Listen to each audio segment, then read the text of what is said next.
Hello music lovers, another episode of RiderTV. I'm Vince Contarino with my partner, Cheryl Lee. and today it's the fabulous IronHorse. Now IronHorse is a South Australian institution, so we think we know everything about them, but we're going to discover things that we didn't know. Absolutely. You may remember being up the front at the Bridgeway 100 years ago. IronHorse are still kicking, they're still performing, and I hijacked them at their rehearsal room. Well, let's have a look and a listen.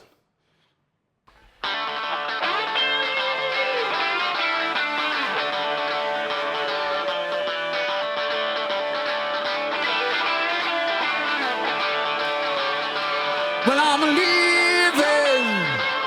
leaving today. Yeah, I'm leaving. You're Cheryl Lee, that radio chick on Don't Forget Your Rider, and I'm so pleased and thankful to be invited into this wonderful rehearsal space of fabulous 80s band IronHorse. Thank you for inviting me, gentlemen. No worries. So you formed in 1980 and you have a very, very dedicated supporter base, which means that you do get together every now and again and do a special performance, which we'll talk about later.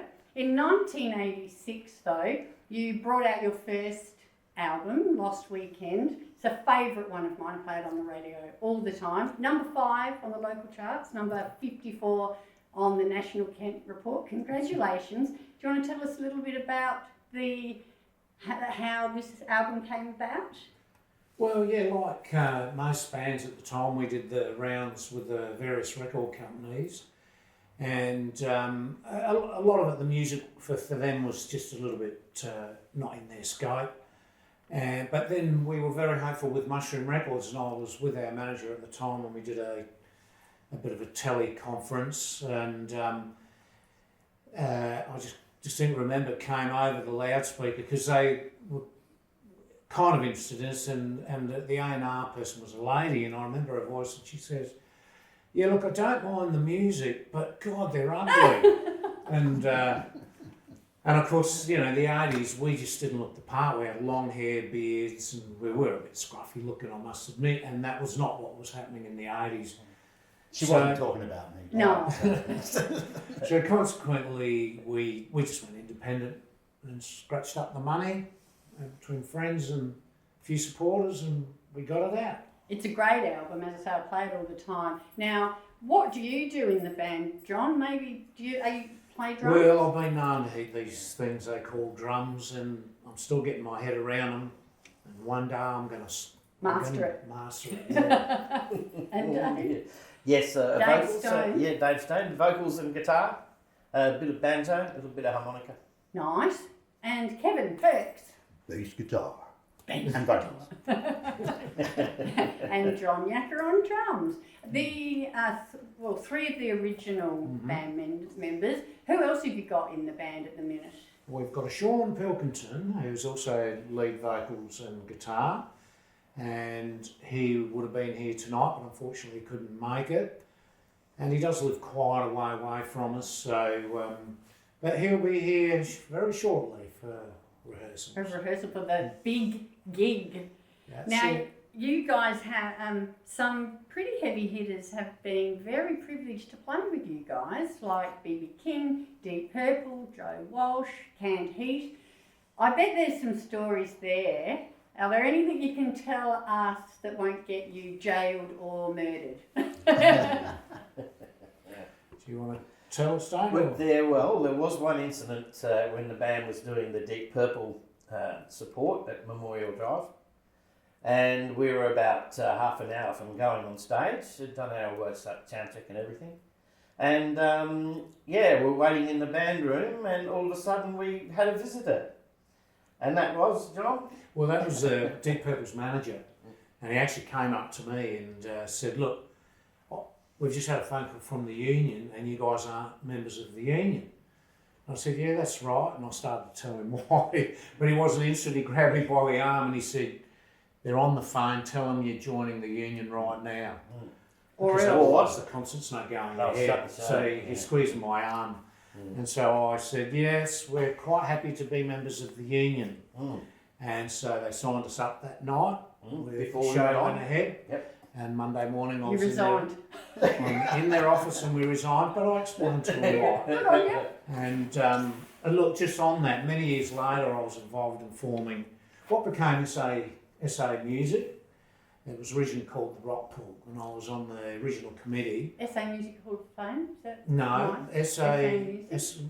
SA Music, which is, I think it's kind of defunct now, it's gone.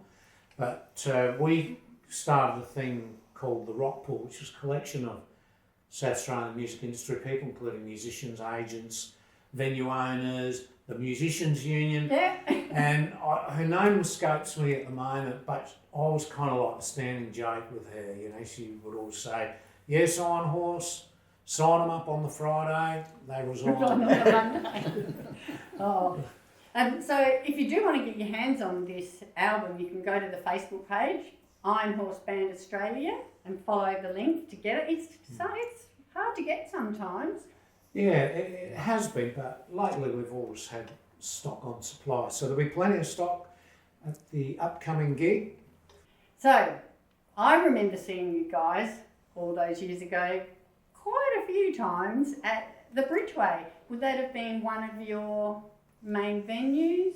Yes. Yes, Yep, for sure. yes, Yep. for sure. Yep. It was a big one for us. Along with actually the Highlander in the early days was Yes, huge. yep. We had to stop Oh, playing there because Yep. we couldn't fit the punters in. We don't want to get in there. Yep. And but yeah, also colonnades, Yep. Findon. Early on, the stage door, Stage Stage door, door. that's right, Oh, yeah. Where wow, the all one these where memories. where the carpet stuck to your feet. Yeah. Yeah, that one.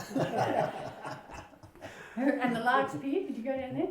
No, Feet No. stuck to the we floor were there. too late for the Largs. Yeah, that wasn't running. Oh, when we right. were trying Yep, to yep, have and it, it yeah. finished up with the bands there. So Oh, some yeah, great that was one we never got to do. venues though. Great memories. I probably saw you at other places as well, but for some reason the Bridgeway sticks in my mind. Jumping off the stage, running through the crowd. Does that sound familiar? Oh, there was. That would have been Well, short. Yeah. We had a few instances. Probably best left unsaid. left in the cupboard now. Yeah. Alrighty, so we are rehearsing for an upcoming gig. As I said, you guys come out of the woodwork every half a dozen years or so, have a bit of a practice and get out there by popular demand. As I said, the fans won't let you stop, will they? No, which is really nice. It's Oh, really nice, nice. yeah. And yes, we have other things happening in our lives, so we don't play IronHorse all the time. But we Yeah. like to have that there. And you know, we never ever really broke up. We just kind of stopped playing because we needed to for a while. Yeah. Had to have a break. Have a break.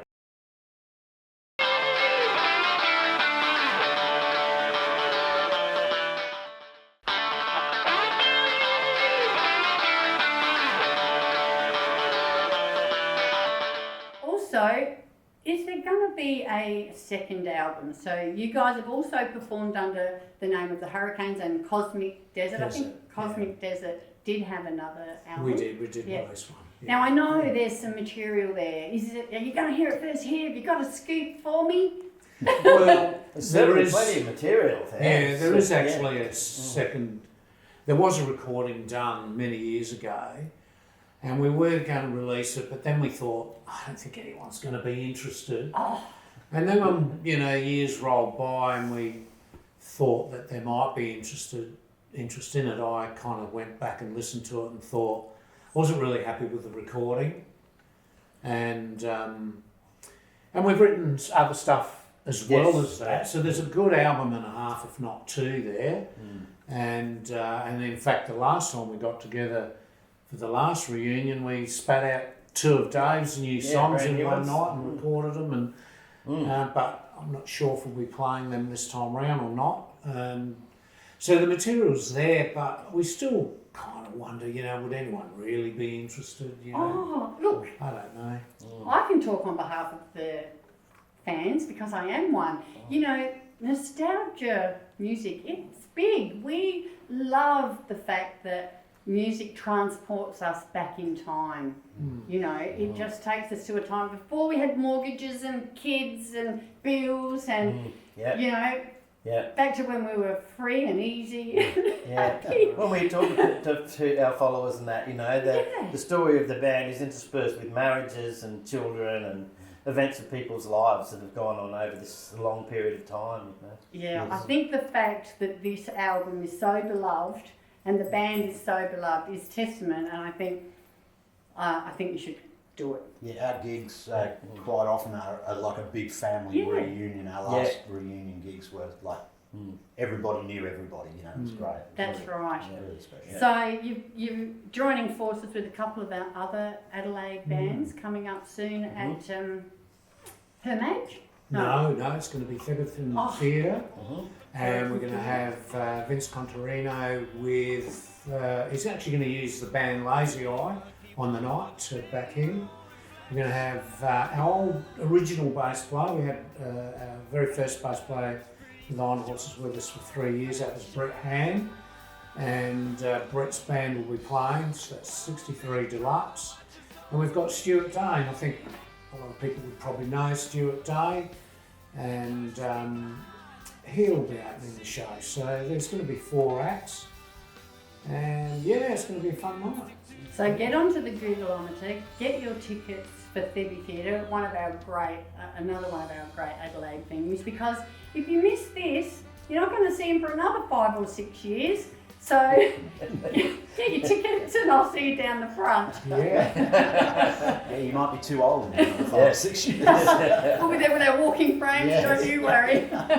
Nah, we're all young. They'll have invented the, fountain of youth by then, although I personally think that rock and roll is the fountain of youth. It keeps you young, doesn't it? Absolutely. So one last quick question for you, well 2 actually. Perhaps we can talk quickly about some of the influences on each of you, and then I'd like to know, before we go, what you like to listen to now, like if you've got a secret Kylie Minogue thing going on. So influences How do you know first. about that? I see all. It's got nothing to do with her music. Though. Little pair of gold shorts, I must say, has something to do with Yeah, it. you should write a song about those sorts, I think. Oh, sorry. Okay, I'm going to go first. Yeah. All right. Well, look, I've had heaps of influences and a lot of Australian musicians. But look, I've got to say that my all-time favourite is Bob Dylan, and I know that's strange for a drummer, but I just loved his stuff. And but yeah, look, I was influenced by a lot of people from my drumming point of view. Some Adelaide drummers got me so interested in playing drums, so I have been influenced by local musicians, but I've also some of the great names as well. Yeah, he used to drum a lot, the Deep Purple one. I was a big fan of Ian Pace. Ginger Baker was a big one in my life, probably one of the bigger ones. But also, I don't know if anyone's ever heard of the Daley Wilson Big Band, and I was really influenced by Warren Daly, the drummer out of that band, and I tried like hell to play like him and kind of got somewhere, but never got close, because he was brilliant. He was just a great drummer, great Australian drummer. But do I talk about my nows or what? We might do the influences first, Dave. Well, I came from a unusual pathway, I think. I learnt to sing in church, in my dad's church, and my dad was a preacher. And so like a lot of your gospel singers and your soul singers in the States, they all started their vocals training in church. And it is really a fantastic place to learn to sing. So that was my influence to start off with, and my parents being very religious and that were into secular music, so they were into the First Nashville Jesus Band, things like that, And so really up until the time when I left school, I probably couldn't have really told you with any knowledge who the Rolling Stones were. So I was completely blank. Wow. Completely. And but my friends worked on me. And they played stuff for me, Yeah. And I learnt what rock and roll was. Yeah, so. And fell in love. And fell in love with it, totally. Yeah. So it was, from a somewhat different direction. Yes. Very interesting. Thank you for that. And Kevin? Yeah, I guess I grew up in, my first 8 years I grew up in England. So the Beatles were always a big thing. The first record I ever bought was the single of Satisfaction by the Rolling Stones. Went on from there. Tom Petty, I just loved. I'm right into vinyl again now, so I've been buying all those old albums of the Church and bands like that. Absolutely love it. Yeah. So, Isn't the resurgence of vinyl fabulous? Yeah, Neil Young.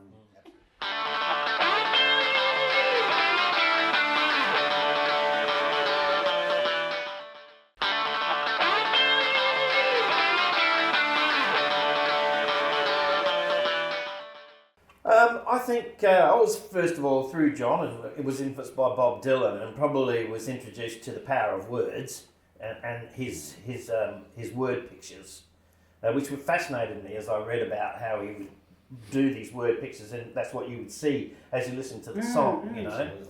And so I was fascinated in that, and but like great selection of bands and that, but I did pick up on bands that to me had something different, and one of those was Supertramp. Oh, yes. That I did hear things that I really, really liked that I hadn't heard before. And you still listen to Supertramp now? Absolutely, Yeah. We went and saw him at the Shepparton Theatre, Yeah. and he was fantastic. Awesome. Yeah. And Any secret? So those Guilty quirky pleasures. melodies and unexpected changes, along with great words, is what I like. Very good. If I know what's coming up next, it bores me. Yeah. Yeah. I like surprises. Mm-hmm. Any guilty pleasures? Adele? Too old for any of those. Kevin? I've got, I don't know if it's a guilty pleasure, but Courtney Barnett, I really like her at the moment. Yeah. And I'm listening to a lot of stuff that I didn't really listen to much back in the day, like Richard Clapton, absolutely love him now. Like I said, The Church. Jeff Beck, that I never really listened to much of, and when he passed away, I went and bought 3 of his albums, and I'm just blown away by him. He's just amazing. I'm listening to everything these days, really. Wow. Even the motels. Good on you. Yeah. Well, thanks again, gentlemen, for inviting us into your rehearsal space. We know it's a little bit hallowed, so we feel very grateful to be here and wish you all the best for the new album. Was there anything else that anyone wanted to mention before we cut? You want to pop in there? I don't think so. Perhaps only that IronHorse worked very hard to have a very diverse following. In other words, city people, but people in the country as well. And we did a lot of travelling to build our following in the country areas of South Australia, and that's still really Country strong. areas of Australia, man. We went all over. Yeah, all over. Place. Yeah, did the same things we did in South Australia. We took that everywhere, but yeah, we really concentrated on country centres. Yeah, we never skipped the country. Many There's a lot hours of a bands day. that just go straight to the cities. Yeah. But And that's given us a basis. Yeah, and a very loyal one. Country, Yep. they're very thankful. They are, because And they very can't always loyal. get people to go where they are, Yeah. and if you make the effort to go, we've seen some remarkable things. We play a little place called Gullinare in South Australia, and if you wanted to see country people organised, that was the epitome of organisation. It was just perfect. that was a Amazing. good story, though. We pulled into this one horse town, literally, with one pub and a few houses. And I just jokingly said to the guys, you know what, I'm going to book a gig here. I booked a gig, and in the local hall, I bet and it's it packed. was absolutely packed. Yep. They People came came from miles everywhere. around. Yeah, It was fantastic. they're great supporters. Yeah. You were there. I was there. No Wow, the way. cameraman was there. there. How cool was that? Oh, do you have You the just tattoo? break that big wall. But Mark, you don't look old enough. That did bring me to one last question. So my favourite song here is the train song. Who wrote that? Love it. Tell them the Yeah. story. Yeah. Just a bit, yeah. Of the words you mean, or Well, you know, especially the Mullumbimby Madness bit. Because Well, I visited Mullumbimby recently. yeah. But Well, we came under some attention, didn't we? we did. From officers of the law. For what reason we did not know, and I don't think they knew either. But they sat outside our house and No rehearsal. rehearsal, which was just up the road, Actually, funnily about enough, 100 metres away. Yeah. And they sat outside there observing us doing practice, which we thought for was pretty many hilarious. days, actually. Yeah. But Dave basically wrote the song. It was kind of a semi-protest, but also it was about the hippies in Mullumbimby would obviously grew their pot. They'd get raided by the police. The police took all the pot, and then that very same pot would hit the streets later on. Yeah. So if you listen to the words, I got some Mullumbimby madness from a policeman's friend. Right. And that's where that line came from. Yeah. And then it was also a little bit of a protest song because Yeah. Roxby Downs was starting up and they were going to dig uranium. And they were talking about sending people who didn't have a job, then they should go and work there. And that line came up in the song as well. That, you know, if you didn't have a job, you could end up digging uranium. Like conscription to the Kind of, workforce. yeah. Jeepers. I didn't have a job. Interesting. They didn't want me around. Yeah, so they... And you said, so they sent me to Roxby Downs, but I wasn't going to dig it out of the ground. Yeah. I'm going to dig it out of the ground. Yeah, it's a great song. I love it. that. Yeah. One Well, the chords too are very complicated because they consist of the chord D. Yeah. That's it. There aren't any other ones. It's a one-chord song. So And would you one believe chord that? song. Yeah. And it's been our most popular song. Yeah, sometimes simple is best. Well, thank you so much, Kevin, Dave, John, for having us here, and Thank you. all the best for the future of IronHorse. Thank you very much. Good on you, Cheryl. Thank you.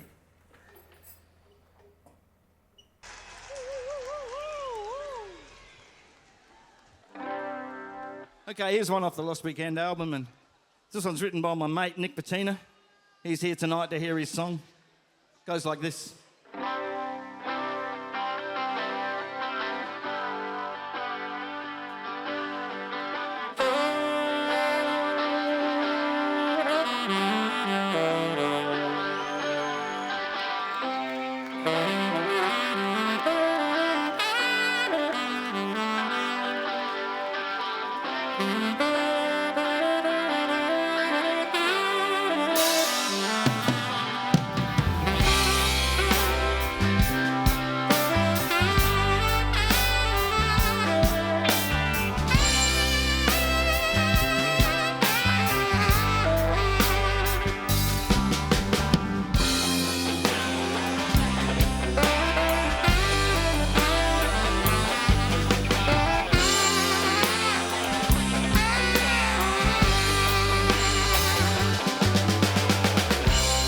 Yesterday's pilgrim is still high, sits all alone and catches flies, and on his wristwatch he wears a bell to calling all the Harriman girls.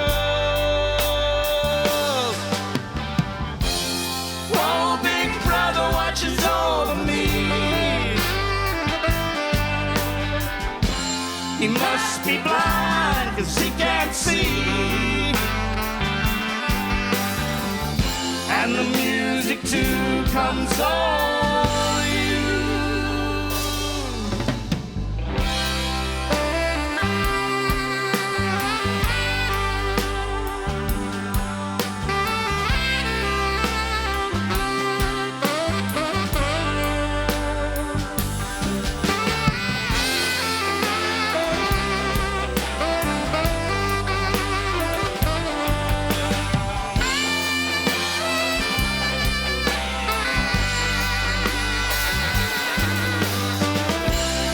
Pours and oceans can bear no fish. The hungry pauper can't fill his dish. And the murky waters bear no reflection. And the Paris breeze shows no affection. Oh, big brother watches over me. He must be blind 'cause he can't see. Well, I think that's going to be a really popular episode with all the South Australians because Adelaide people love them. actually all over Australia. And we'll see you guys next week. Same bat time, same bat channel.